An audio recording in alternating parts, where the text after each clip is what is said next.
Today, I'm joined by Paddy Leonard. He's currently the lead technical infrastructure consultant at TechFellow. So, hello to Paddy. Thanks for joining me. That's right. Can you tell me a bit about yourself, what you do, what Yeah, of course. recruitment, all that sort of stuff. So yeah, I've been doing recruitment in the IT infrastructure space for just over 10 years now. Started at a company called Aston Carter, who were bought out by Allegis Group, so converted into Tech Systems after a few years.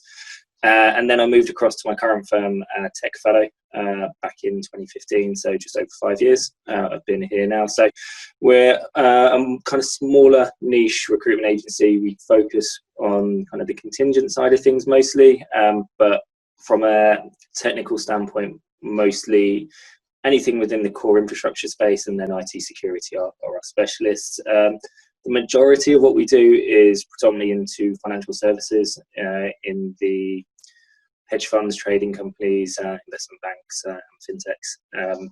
So yeah, we deal with a real cross section of it. So most of those is predominantly permanent, but we do a lot of contract as well. It's just some companies are very protective over IP, so hesitant to get contractors in, which is kind of just organically been the way it's gone.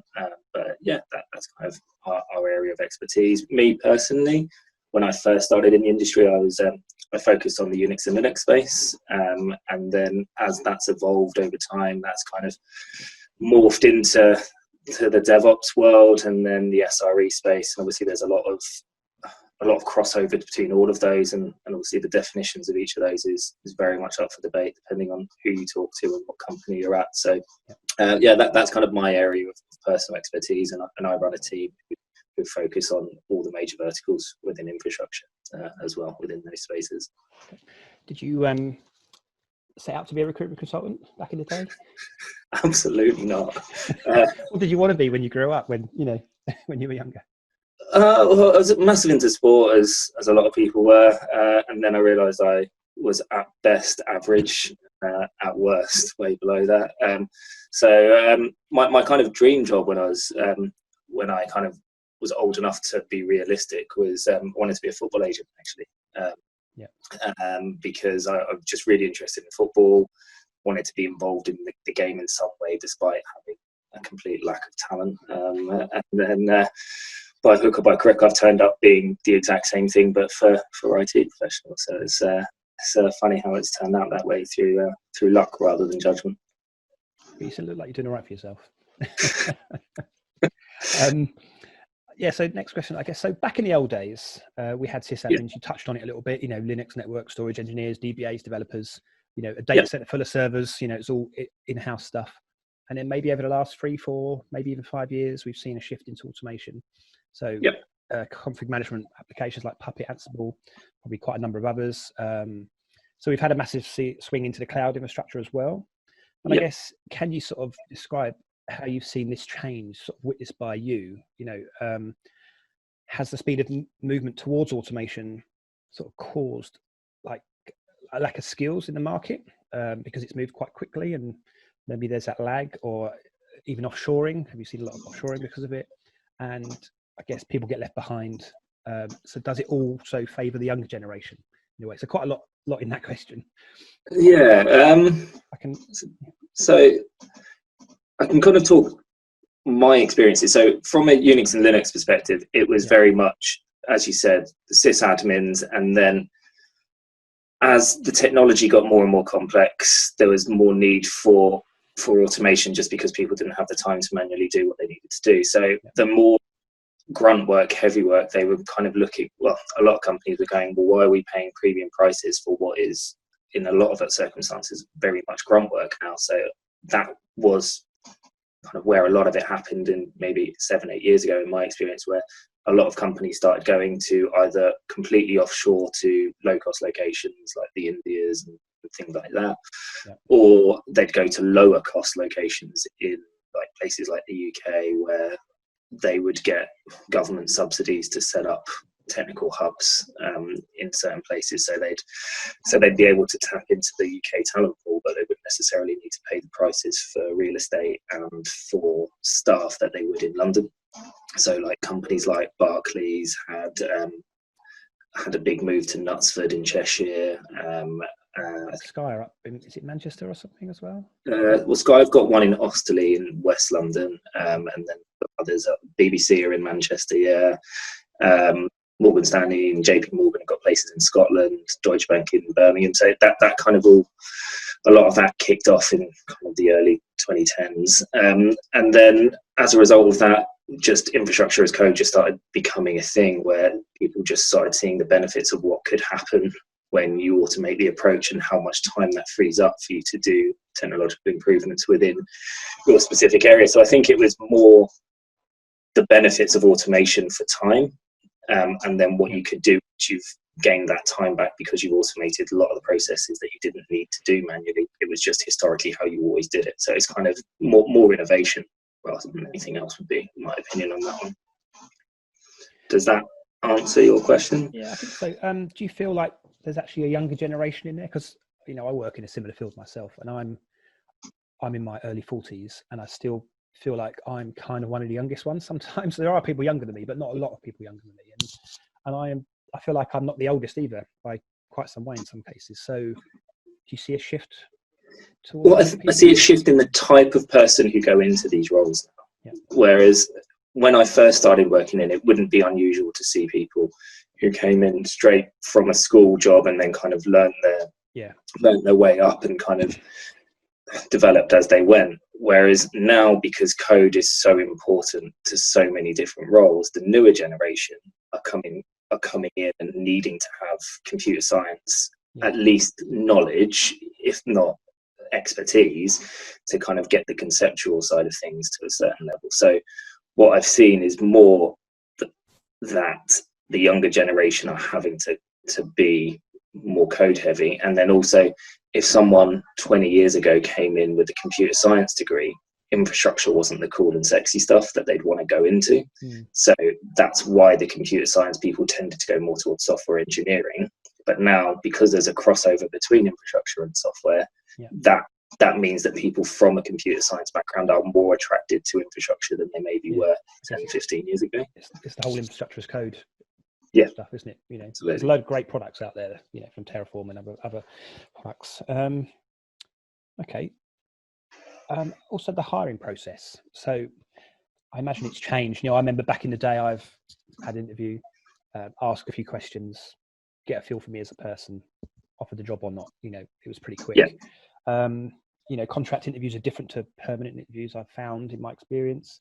I guess, how do you think it's changed over the last 10 years? Does it take longer now to get employed into a permy position?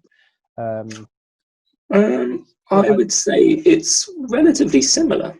I think timing wise, I don't see a huge difference for a permy role, dependent on the seniority, kind of from sending CV to offer stage. I'd say probably averages 3 to 4 weeks. It can be excessively longer than that. I think the record I've had is a year.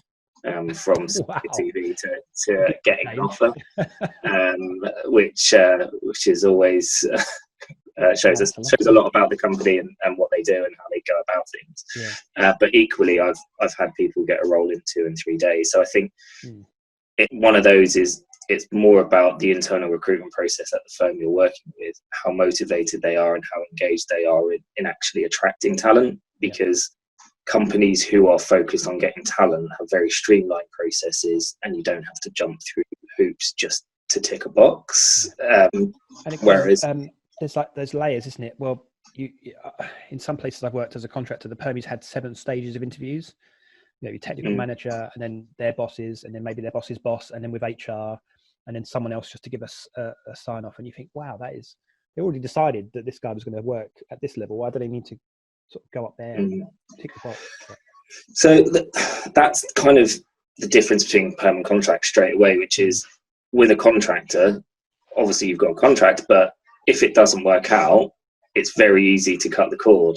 And the amount of personal investment people have in permanent staff, whilst they can cut the cord just as easily within probation and arguably the first 2 years, there's that kind of internal mentality of this person's going to be here for 10 years. They're going to have a big impact on the business. Are they going to be a positive influence or negative, and where can they be in 10 years? So there's a lot more due diligence done maybe, and there's an argument to say that maybe too much in some circumstances, or maybe there's not enough done on the contract side. I'm not sure which is the actual fair answer on. Yes, I mean, I've been in contract jobs where I've been offered a job because someone I know works there, you know, and they're trusted. Well, I've seen contractors get jobs who haven't even spoken to anyone, just straight off the CV, and that's again fair enough. Risky, but, isn't it? I guess it depends on what they want done and how quickly they need it done. Exactly, and there's the big question around, let's say, more speed, and just because you do it quickly doesn't mean it's going to actually happen quickly. You can get the results you need in the time you want just because you hire someone. But equally, taking your time isn't always necessarily the right answer either, because one of my big frustrations from a recruitment perspective is when we have a candidate who's deemed good enough to do the job, and we get the famous phrase of, but we haven't had any opportunity to compare against anyone else. And the answer is very simple. Can they do the job or not? And are they within budget? If the answer is yes, then it doesn't matter if you can find someone better, because there's always going to be someone better. So it's just, does this person tick the boxes you need them to tick? Don't worry about whether you can find someone else, because you could be waiting a month and then this person goes off the market, and then you're complaining about, oh, I've had this role open for 6 months. Or the bigger question is, if you haven't had a comparison, is there a reason why you haven't had a comparison? And is it because the role's just a difficult role to fill, so you're not going to get many comparisons? Yeah, that's right. Also, have you seen like a rise of things like code tests and psychometric tests? Now, I've been on the end of both of those. You know, do you think they're useful? Do they have a place? And do they actually help companies find the right individual? Cool. So psychometric tests, no. I have a handful of people who use them, and I'm very against them. They flag things that you want them to flag. There's a really good book I read, which was from Matthew Syed, who's a sports writer for, I can't remember what newspaper now, but chief sports writer. He wrote a book called Rebel Ideas. And what psychometric testing does is make sure that you get the same type of people you've always had in the company continue to join the company. Whereas actually having diverse thinking and having people who have the right skill set but maybe a different thought process, who can challenge the existing workforce, is what you actually need in a company. Because if you have all of the same people with the same thought processes, you'll always approach the problem in the same way, and that's not always the best thing. So for me, psychometric testing means that you create a company who are filled with the same type of people over and over and over again. And the things that you failed with, you will continue to fail with, and the things you're successful with, you may continue to be successful with, but you may not, because things change. And I think psychometric test is a dangerous thing, because you're not in what is a very defined skill set. You're judging them on something that's not their skills. You're judging them on their personality, and by a scientific way of judging their personality, not anything else. So I personally couldn't be more against psychometric testing. I think, as I say, it's not that many people I know who use them, but I just don't see value in it. I just think it just perpetuates prejudice in different areas, and I just don't like it for that reason. Okay. And the code tests, I guess they're more useful in a different way. Yeah, they have their place. I think the best answer I can give you on that is, I don't know a better one. They're not right, they're not the best, and they're not perfect, but I haven't been given a better solution in terms of that. So there are a tricky one. So there's generally two types of code tests that people get given in interviews. There's you'll get a link, do it at your leisure, and it's, so you've got 2 or 3 hours to complete X amount of problems, or you've got an interactive one through a WebEx or whatever, so you can discuss with your interviewer the problem, your approach, and all of that side of things. So for me, of the two, it's definitely the latter, which is, a lot of this is down to thought processes and how you approach a problem. And if you can talk through how you approach the problem, even if you don't get the solution they need, if you've just made a slight error in terms of what you're doing, that's not a big deal. So you learn a lot more from talking to people about how they approach a problem and how they do what they do. Yeah. So the result isn't always about whether they've completed or what they have or haven't completed accurately. It's about how they've approached it, and they can still pass a test without getting a complete solution to the problem put in front of them. Whereas with the remote ones that aren't done interactively, there's less of an opportunity to understand how people think about problems, and it's just a bit more black and white. Isn't it? Yeah. You might be able to see the keystrokes that they've made and kind of guess what they're thinking, but you can't definitively say. So for me, interactive ones are a lot more valuable. They still have their own problems, but I haven't come with a better solution yet. I think one probable good solution is when companies are interested in people's contributions to GitHub and such like, which gives them a real indication of this person's coding ability, because this is an actual project they've done over X amount of time. And also that collaboration with other people as well. You can see whether they've helped someone else with some code or people have helped them. It does make a difference. Always makes my GitHub's looking okay. Yeah. Well, I think that adds a lot of value, and I think kind of a mixture between looking at examples of stuff they've got in the public domain for their code and also talking to them about how they would approach a real-time problem. That's probably, for me, that's a good mix. But again, I'm sure there's definitely holes in that one as well. Yeah. Okay. Another thing, I guess, I know you've written a few things about this in the past. It's never really affected me, although I have seen sort of job adverts with it on, and I've just gone, right, well, I'll just ignore that one, even though I know I can do it with my eyes closed. Degrees, are they still a requirement for most of the roles you pick? I mean, I imagine maybe some senior roles might require it, but to do it for a bog standard sort of DevOps engineer. Ironically, it's the opposite. So in my experience, there's a handful of companies who just have a blanket, you must have a degree to even work at our company rule. That's it. Does that not hurt them with potential talent though? Yes, but I don't think they care.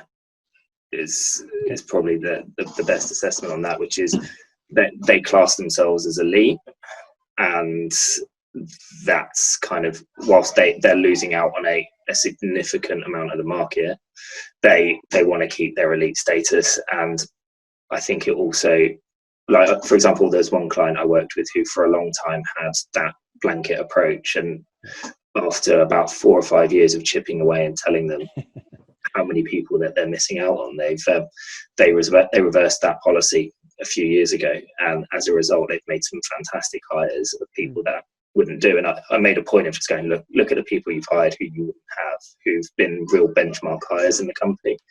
So it's one of those where as a recruiter you always make sure that you're voicing that you are doing it, but the client will do what the client wants to do, regardless of whether they're listening to you or not. And the better clients will listen to you more, and the consensus of all of the recruiters that they work with. But for me, that again, people will the biggest use I see for degrees is at a junior and graduate level, where differentiator sort of thing. Well, almost, because conceptual knowledge is, if someone's coming in and they're not by definition going to have the skills needed to be a finished article in it. You need to know that they at least understand the concepts and the processes and procedures that need to be done. So if you're coming in, a degree theoretically should give you that. If you're coming in with a comp sci degree, you should know that you're to a certain level in terms of your understanding of how technology works and all of the things that computer science does for you. Whereas if you've got 10 years experience, they're hiring you for that 10 years experience, and they want you to hit the ground running, not because of your theoretical experience. So I don't think I've ever seen it where it's just generally in my experience, it's a company policy of yes, they must have a degree, or no, they don't. I'm not sure if there's even legalities around that, because I'm pretty sure you can't demand someone has that. I think there is that's why you'll probably see on most job specs, it's degree or equivalent experience is generally what they'll do. But there's a difference again between what they write on a piece of paper and how they action the information that they. Yeah, definitely. What's your experience in terms of women in tech? I just wanted to say, so I work with more men than women in my role. Yeah. It's not, I don't have any control over it. It's just, I guess it's just the way it is at the moment for me. But what do you think is the cause? I mean, I guess it's not that, it's a bit geeky for a start. Something I do. Well, this is something I'm really interested in, and it's something that I don't think I've got a client that I've ever worked with who hasn't said to me, because I'm going to open it up a little bit more, because I think this is a bigger issue than just women. I think it's minorities, full stop, because the rules apply across, and in technology it's easy to flag women, but there are lots of minorities, whether it be ethnicities or disabilities or whatever, who don't get into the industry for whatever reason. I think simplifying it to just women is just as problematic, but it's the most obvious one, which is why people say it. So it's in the media. It's kind of lots of individual groups set up to promote women in tech. So what I see is lots of very big companies who talk a great game, who give it the, yes, we're an equal opportunities employer. Yes, we really want to encourage a diverse workforce. So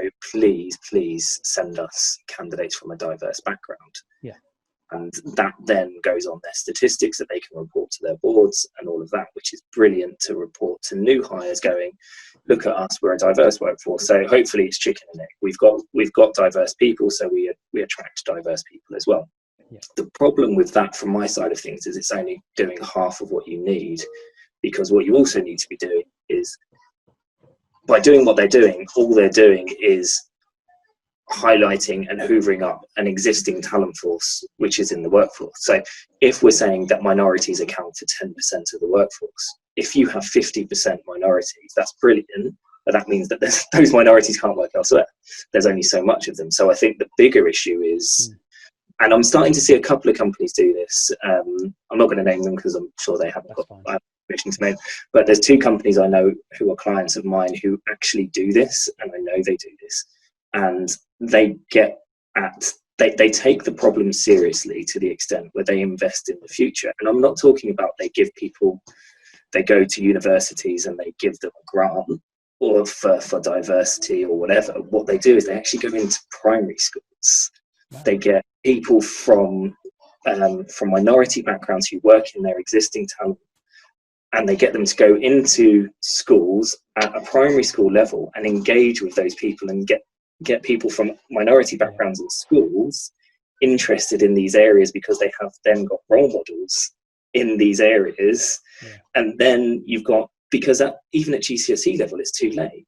If you don't have a proper interest in computer science and technology by the time you're 14, 15, are you going to realistically go into it? Maybe not.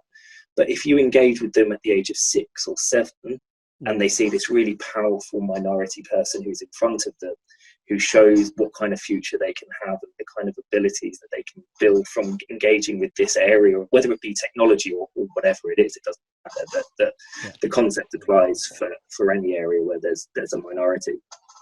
If they engage with them at that age, it shows that actually they're serious about addressing the problem, and not just going, well, we're gonna do some great reporting here and put some great stats out to show the market what we're doing, but actually we're not doing anything to address the problem, which is a long-term problem which can only be addressed with a long-term approach. So you approach it with that kind of concept and do it over a long term, over 10, 15 years. You may not see the results for you as a company, but hopefully if loads of companies take that kind of approach, it can only improve. So that's my opinion, which is, absolutely, you have to try and attract people from minorities, because it is proven that companies with a more diverse workforce are more successful. It's undeniable. But so you need to attract those, but you also need to have the responsibility as a company to feed back into the system and make sure that more people are coming through the system, so that it's going to be less of a problem for the next generation, and whether that be in 2, 5, 10 or 20 years. So based on what you just said, it's a long game. I was going to ask, have you seen a difference? If we don't say just take women, but we take minorities, are you seeing not necessarily balanced, but are you seeing a rise in those groups getting into positions? It's difficult. It's hard to be definitive on this. Marginally, maybe. Yeah. But yeah, it's still a massive problem. Whatever the improvement is, it's a long way from being to a point where people go, we're on the right track. I think there's things that people are doing that are right, and people who aren't necessarily doing it right. But yeah, it's marginally would probably be my fairest assessment of that one, but not massively. Fair enough. No, that's good. IR35. So it came and then it went again. Yeah. Obviously been in the public sector for a while. I'm not sure if you hire in that area or not, but that's kind of matured as an area. The people that are in are in those areas know how to hire in or outside staff, and then it came as a bit of a shock, it seemed, to a lot of companies in the private sector over sort of the last 6 months, where they realized it was going to happen. And that caused probably quite a lot of contention. There were blanket bans, or at least it appeared that they were being blanket. Everyone was blanket in, because they didn't want to bother trying to individually assess everybody. And then that led to a load of contractors, I guess, not having their contracts extended, or, being cut loose at the end of March or maybe February. And then a rise of employment opportunities for permanent positions doing similar jobs. How is that? I mean, how have you seen that manifest itself over the last sort of 6 months, and then now, even though IR35 has been delayed another year? Is it a lot of companies aren't actually going back to contracting; they're actually sticking with the permanent side? Yeah, well, because that's the thing. The work is like the U-turn by the government was too late, right? Yeah, the damage had already been done. In terms of contractors. So I'm going to kind of preface everything I say here with, which is, majority of what I do is permanent. So I'm kind of an observer from speaking to people rather than dealing massively in this space. Did you see a massive rise on the permanent role side? Because not massively, aren't there anymore? But again, the reason I didn't see a massive rise in perm roles is because the majority of our client base are majority permanent hires anyway, so there wouldn't be a particular need for them to increase headcount to convert contractors to perm. So that didn't really affect it. I did see a lot more contractors coming onto the market as people who were looking for permanent roles, just for the simplicity of it, because they couldn't be bothered to get into the problems that come along with what would come with IR35, and just wondering whether they'd been accurately reflected in what it was. From my side of things, it's a tough one, because I can understand a company like well, again, I'm not going to use names, but a big bank, for example, who we all know, the big banks who have chosen to just blanket everyone as inside IR35. And I can understand why they've done that. It doesn't necessarily mean I agree with it. I understand it. And the reason being is that for them to do a proper assessment, they need to spend however many hours and X amount of money for each person to determine whether they're inside or outside. And as a result of that, when they've got 10, 20, 30,000 contractors, or however many it is, that is a phenomenal amount of time and effort. And what for me I can understand is doing that as a blanket. Anyone who's on contract now, that's our approach. What I would say, if I was in their position, I would do is any new contracts going forward, it doesn't take much longer to assess whether they're inside or outside when you're hiring a new contractor. So I think I can understand historically why they would do that to anyone who's already a contractor, but maybe going forward, I would have said that would have been the better approach, is to just add that into the process of getting a contract signed off. Is you have to do a determination of what it is, and a lot of clients didn't have a clue either. No. Like, we're saying, oh yeah, but this, that, and the other, yeah, it's outside IR35, but they're still reporting to me. It's like, that's not how it works. You can't make those demands. And they're like, yeah, but just for the paperwork. And it's like, well, no, given the way things are going, this is the complete opposite of what we need to do. So I think hiring managers just want people to do the job, and they're not worried about the ins and outs of IR35 because it doesn't really affect them really. So it's more about the company policy and how seriously the company is taking IR35 and how well they've articulated that to their people underneath them. But yeah, it's been an interesting one. For me, the thing that I found the most difficult is the contractors who have been looking to go, do you know what, I understand this, I'm going perm because it's just easier. Their expectations around what they can get in a permanent market have been extremely out of kilter with what the permanent market actually does. And the things that I've been, like, lots of things I've been told around, oh, I need to be getting 150, 200k. The market just doesn't do that. And the feedback I've been given is, oh, well, that's what I need to keep the lights on at home. And from my perspective, I get that, I understand that. But equally, that doesn't mean you're going to get what you want because your rate is dictated to by the market. And when there's an influx of people who are contracting perm, that will only drive the rates down. So one thing I would say is when you're going from a contract to a perm, you really need to think about what salary you would actually consider, what's included in the package, if there's a bonus involved, what level that should be, and take the whole thing into account rather than the month-to-month earnings, because it can be skewed a lot. And then if you can't afford it, then I think it just tells you that if that's the case, you need to stay contracting, because companies aren't going to change their policy around hiring and their budgets for one person, because that then sets a precedent for other people, and then it just inflates the whole market as a whole. Then, if that continues to happen, does that answer the question? Yeah, pretty much. I think it's pretty. Yeah, it says kind of, I guess, how I feel. I could probably ask more questions, but it's not the right place. You know, you deal mainly with Permi anyway, so yeah, let's move on. So, I guess a little question just about feedback for candidates. Yeah. You know, you see the odd post on LinkedIn every now and again, where people say, you know, they never came back to me. I still don't know if I've got the job. It's been 3 weeks, or you know, or they just get some feedback that wasn't really feedback. It was probably may even have been told by the agency person they're dealing with, you know, and it will never actually came back from the company. You know, it's like the whole ghosting of they've had the interview and then that's it. They never hear anything. So, is there any? What do you think about that?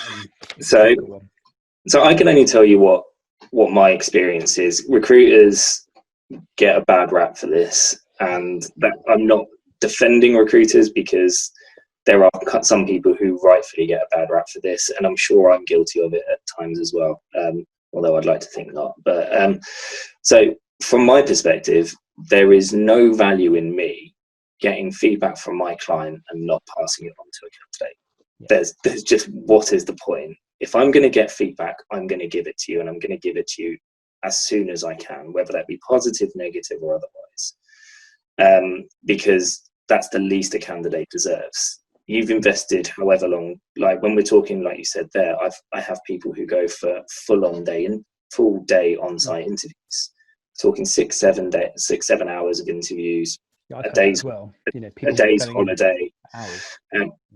And like one anecdote that I can give you about this, I did a post about it.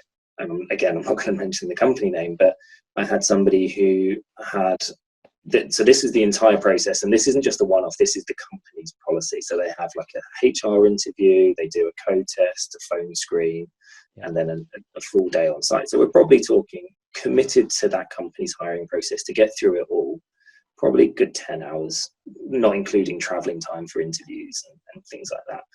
And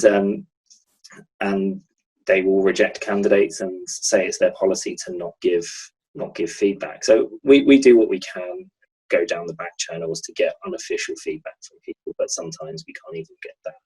You start that process but with the candidate by saying, I just want to let you know that however far you get in this stage, they're not going to tell you any information. Absolutely. So certain clients I just have to, because it's that's embarrassing. Kind of better than not getting anything at all. You know, to know you're probably not going to hear. And then they'll then at the end of the process, ironically, get an email from that client asking them to evaluate their interview experience. And this is one of the things that infuriates me, because it's the do as I say, not as I do mentality, which you see too much in the industry, which is, yeah, we really want to improve our interview feedback, but we don't care about you because you're not of use to it. So fill it in or don't fill it in, or don't fill it in. But we're not going to tell you anything about the 10 hours worth of interviews about why you're not. I've never been able to get a straight answer as to why companies don't do it. I've never been able to. My suspicion is that they're afraid of being sued for saying something they shouldn't say. Yeah. And my answer to that is, don't do something that's worthy of being sued then. If your hiring practices are robust and your justifications for non-hires are robust, you should have no reason to worry about being sued. Yeah. Because the only people who worry about getting sued are people who have a reason to be. So that's my general opinion on that. So from a feedback perspective, yeah, I am always pushing to get as much feedback as possible, because from a candidate's perspective, you can't learn why you didn't do well in an interview unless you know why you failed. Yeah. And it might be quite simply you just weren't right for the role because your skills weren't to the level they needed. And if that's the case, that's fine. If it was because you had a terrible interview technique, then you probably should learn about that. And then you'll address that hopefully in your next interview, or you won't, but you at least have the opportunity to. And that's one of the things that I feel really strongly about, is you're taking the opportunity of learning away from the candidate giving feedback. Yeah. And equally, I feel this way about hiring as a whole when it comes to even CV feedback. I think it's pretty offensive that it ever takes more than a week. Right, when we're told as an industry people don't spend more than 2 minutes looking at a CV. Yeah, if you don't spend more than two minutes looking at a CV, why does it take a week or 2 weeks? No matter how busy you are, then you should be able to do that. And if it does take that long, then it makes you raise the question of, do you actually need to hire this role? Because if you did, it would be a real urgency, because it's impacting your job on a daily basis. Yeah. And then equally at the end of an interview, when it's deciding yes or no in terms of progress to the next stage or progress to offer stage, why does that process need to take more than 24, 48 hours? It shouldn't. Yeah, it's one of those things where, again, I try and work quite closely with companies to try and get this done, because the longer you take in the interview process, the more likely that candidate is going to go somewhere else. Yeah, because if they're already looking, they're not just interviewing with you; they have interviews elsewhere as well. So you could be a bit late and miss out. So sometimes companies get lucky, and the candidate isn't an active candidate, and it's a company that they feel really aligned to. So we're happy to just take their time, and that's great. And then you've got the likes of Google and Facebook who do what they want and take as long as they want because they're Google and Facebook. But you're competing against these people, so you really need to be in a position where you win, because one, you've got a good role, you pay them what they're worth, but also you're efficient. Efficiency is key, and the longer you just create excuses as to why you haven't given feedback, the more opportunity you have for losing candidates. So it's something I feel strongly about. I like to think that I'm pretty good when it comes to feedback, but you'll probably be a person who'll be able to say whether that's actually true or not. In terms, I think I'm pretty good at even saying I don't have feedback and adjusting people's time expectations and go, look, I don't have it, but I'll have it by then. And if I still don't have it, then updating from there. But it's one of those where I'm sure there are recruiters out there who don't pass on feedback. I'm sure there are. I wouldn't understand why they wouldn't do it. So for me, not that I want to shift blame, but we are a middleman. So we are only as good as the information that gets passed on to us. So if that information doesn't get passed on to us, then there's only so much we can do. Yeah, no, that's pretty fair. What makes a good recruitment consultant? If you're looking to hire someone else to fill your boots.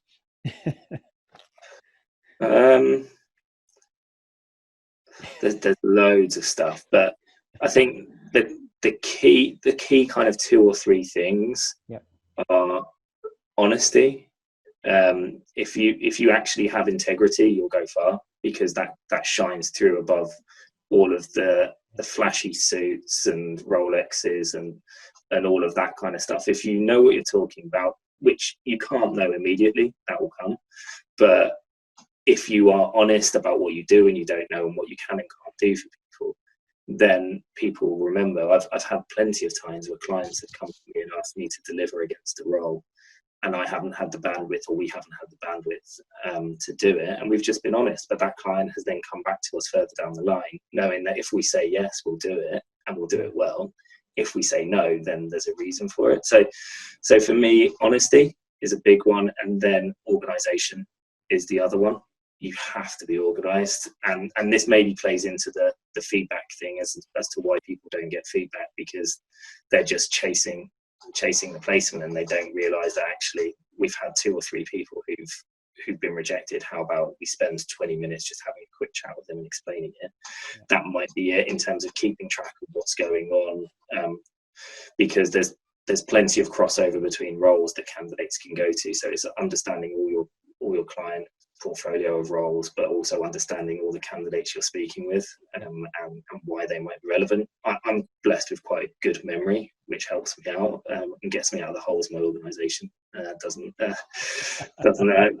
stand up to the test. But yeah, those are kind of the two. And then obviously, as with time, it's about actually being somebody who knows what they're talking about.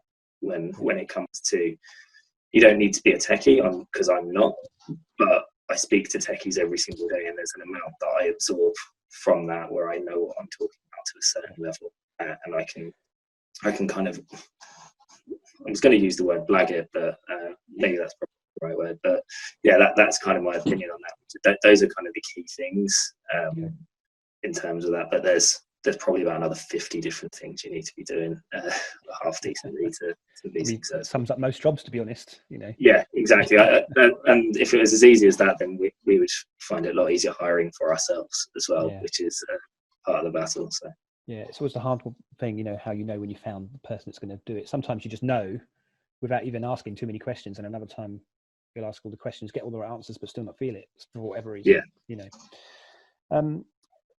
So my last question is, have you got any funny stories about things that have happened either from the candidate side or from a company side? Things like what lengths have people gone to try and get a job? Have they taken like flowers with them to, I'm sure it isn't like that, but I guess, people trying to distinguish themselves or differentiate themselves. Do you have any, is there anything like that? Does that go on? Call me on the spot now.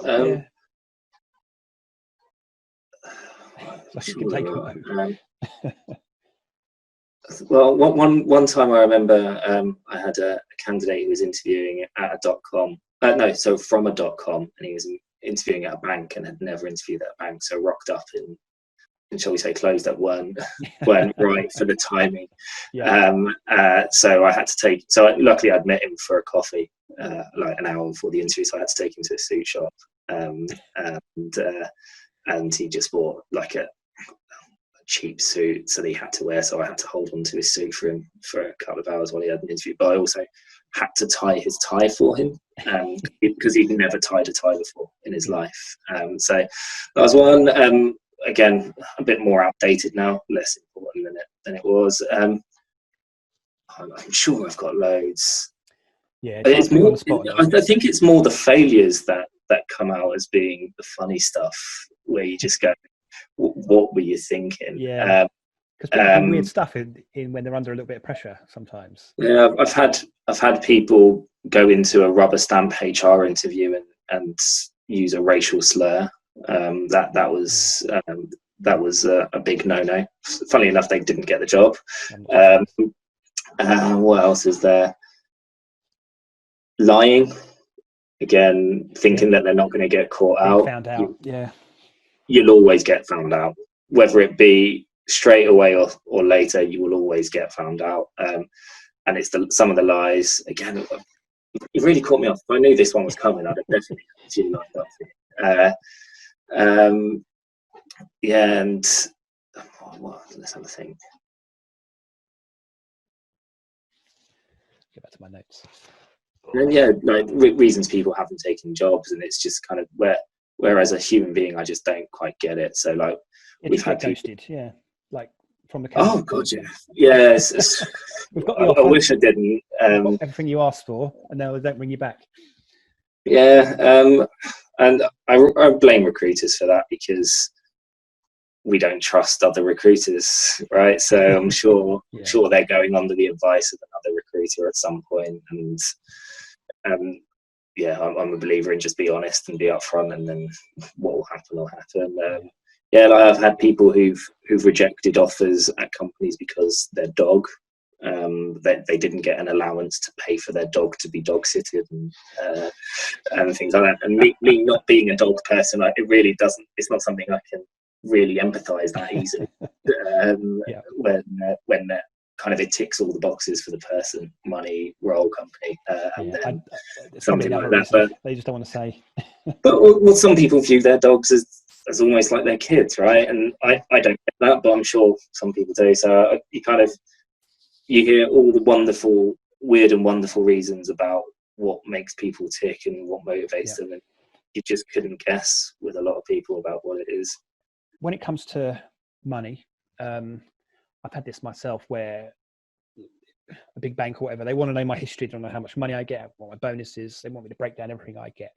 I mean, how do you feel about that? Do you think that's fair from their point of view, or should it even be part of the conversation? So yes and no. So interestingly, New York, I don't know how many people are familiar with this, but in New York, it's illegal to ask people their current or compensation history. They can volunteer it should they want to, but it's not something that they have to give you. So I've placed people in New York, and I've dealt with this, and I've seen it work really well. So that then means someone goes, whether it's a justifiable increase or not, people go, well, this is my line in the sand. Am I worth it? And then they go, yes or no. And that's the end of. Yeah, because I've had two situations before where I've provided that information, and then they've gone, you can have a 10% pay rise, but pretty much, and we're not going to go anymore because obviously you already earned this, and we're not going to pay anymore. And it's such a barrier to getting the right guy. Yeah, not guy, girl, it's a tough one, and because I have clients who do it, and my there's a couple who literally will not put an offer to you unless you give them your current compensation and your compensation history, and they have their justifications for it, and I can agree or disagree with it, but it's kind of them's the rules to a certain extent. So they want to offer you have to play by their rules, but equally, if you're not that bothered, then don't do it. So it's one of those where if it's the best role at the best company and it's your dream job, are you going to miss out on it for that reason? No. Does that make it okay? No. My general rule of thumb is, because this is something that comes up a lot, which is people don't think about what money they need until you're at offer stage, and the money you need doesn't change, right? So what you've decided you're going to want in 3 weeks should be the same as what you've decided you want now. So you should go into an interview process knowing where your limitations are, broadly speaking. Obviously, depending on how much you like or dislike the role, that can go up or down. But having a broad thought, where it's something you hear very often, which is people go, when we're telling them that they're going to get an offer, I haven't thought about that yet. And then you add a week in, or you get an offer and they need to take a week to think about it. Well, you've got to the point where they're offering you the job, so you should know whether you want the job or not. Yeah. So then it's about deciding where your limitations are. So it should be a pretty simple thing. I understand you discuss it with significant others and all of that kind of stuff, but there's no real reason why it should take that long, because if you've got through a final interview, you should know whether you want the job. And then it's about whether they get to the level you want or they don't. So nothing really changes there. So from my perspective, I think the most important thing is I would avoid going down the telling people what you're earning unless it's absolutely they can't do it. But I would be very vocal about what you want. Yeah. And then it's their opportunity to either see the value in you and pay you what you want, or not see that value in you and offer you what they think you're worth comparative to their value on the skill set and the people who do the existing job in the team already. So those are kind of my ones. I would generally, people play games at offer stage, as we all know, and go, I would advise against it, because you can scare people off. I've seen people who've, when asked by an internal recruiter or by a decision making what they want, they've asked for 20 and 30k more than they would accept, thinking, oh well, if they don't offer me that, I'll still take it. And what they don't realise that they risk getting no offer at all, because they've priced themselves out of the market. So I would just go, much like you would when you're at the final stages of buying a house, this is my flat. You come below, I won't accept. You go above it, I will. And then you just know 100% you will be happy with the offer. Yes, you might have been in a position where you might have left $1,000 or $2,000 on the table, but it just means that if you don't get an offer, it's because they couldn't afford to hit your minimum requirements. And that's kind of it. So yeah, I don't really see much value in why companies ask for it, other than if they want to see if they're paying their own people the right level versus the market. That's the only real justification I can see. But as long as it's down to the individual, really, in terms of how much you want the job, whether you play by those rules or not. But the key is more around being quite clear and definitive about what you want, and sticking to that. I guess wrapping up in a way, do you have, like, say, the 3 things that a company or hiring manager should do to make the process easier? Or I don't know, is it almost I guess the same for the candidate as well. What 3 things would you say, do those, if you do anything, do those 3 things to make the whole journey or process easier? You probably just touched on one there with the money, and again for the hiring manager. So I'll start with the hiring manager, because that's the easiest, which is create a structure and stick to it. So if you're going to hire, decide how you're going to go about the process, what your SLAs are in terms of how quickly you believe you should be able to give feedback, how quickly you should be able to arrange interviews, how quickly you should be able to do anything, and stick to it. Make sure, so one, structure, and then transparency. So a job spec is not enough for a recruiter to be able to fill a role, because there are so many gaps in between of things that people don't know. So you need the transparency, even if you're not using external recruiters, but with your own internal recruiters, you absolutely need to be transparent so that they can actually sell the role to people who would actually be interested. So, and then create a budget and make sure that you know people's general expectations at the beginning of a process, so that you're not interviewing people who are never going to get the job because they're too expensive. So no one has their time frame, their time's wasted. So time wastage is the biggest. If we were going to put a definition on what people's biggest frustration is in recruitment, there's lots of little things, but I think it all comes down to people having their time wasted on one side or the other. So if you do everything in your power to make sure that no one's time is wasted, then no one should have any gripes. It's just whether you were right or wrong for the role. Exactly. So that's from a client. So yeah, structure, transparency, and budget.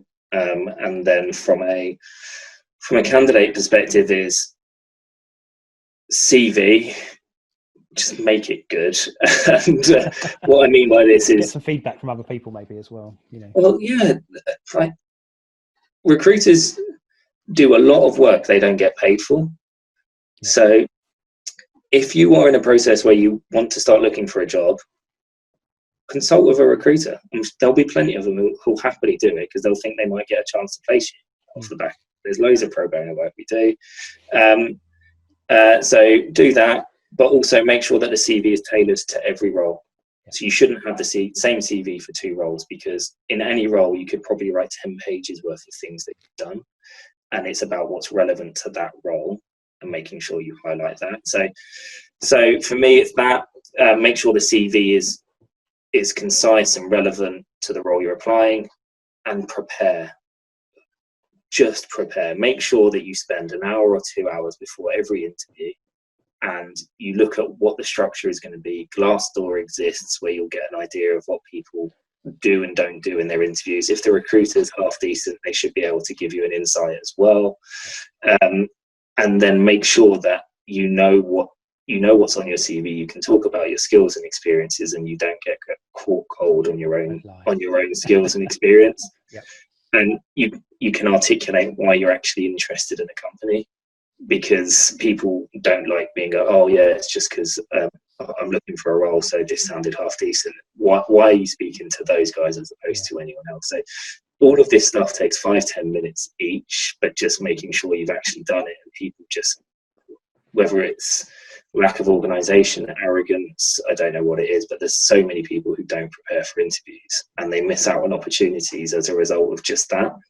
So yeah, and then the last one is just make sure that you're ready to discuss the more uncomfortable things. So make sure that the discussion, like we've talked about on the other parts of the call, which is about money, that you're defined, you know what you're doing, and yeah, that's it. So CV, preparation, money. If you spend time on the first two specifically, and make sure you've got both of those nailed and the application's done.